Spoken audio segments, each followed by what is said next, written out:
To start this off, with one brown onion, slice off the end opposite the root, slice it in half through the root, and remove the skin. And if you've been keeping up with the videos, you'll know that I'm going to say you can save this for a stock. We're then going to make thin slices stopping at the root, slice it through the centre stopping at the root again, and finally dice.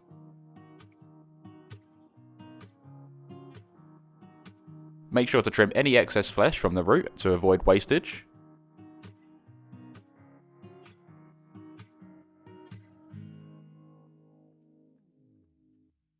We can then save the roots for a stock and set this aside. With 3 cloves of garlic, slice them in half, lay them down flat and thinly slice.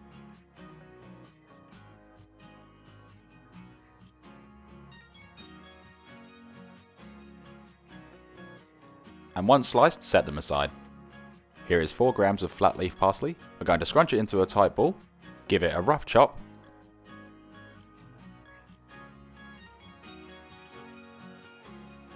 and set it aside. Then to finish the prep, with 3 grams or 4 sprigs of thyme, run your fingers down the stems to remove the leaves.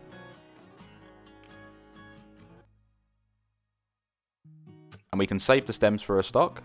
Give it a rough chop, doesn't have to be perfect because it's already quite small, and set it aside.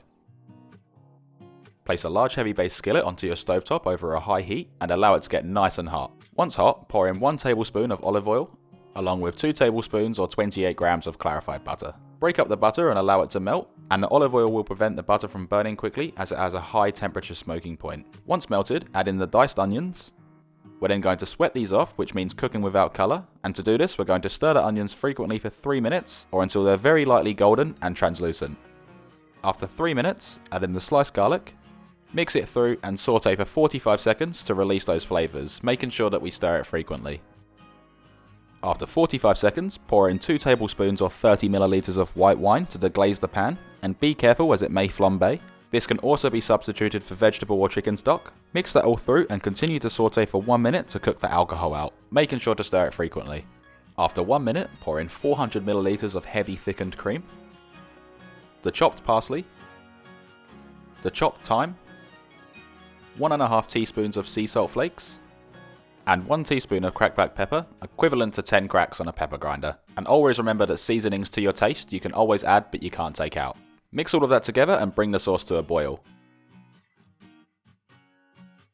Once at a boil, reduce the heat to low and allow the sauce to simmer for 8 minutes, making sure to stir it frequently. During this time, the sauce will really thicken up and it will allow all of the flavours to get to know each other and fully enhance. Then after 8 minutes, you can see that the sauce is really thickened up and it looks really nice with some great colour onto it. We're then going to test it for seasoning.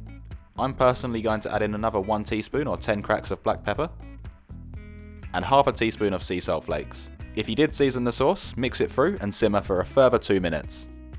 After 10 minutes, remove the sauce from the stovetop, and this looks and smells so good. Now let's give this a try.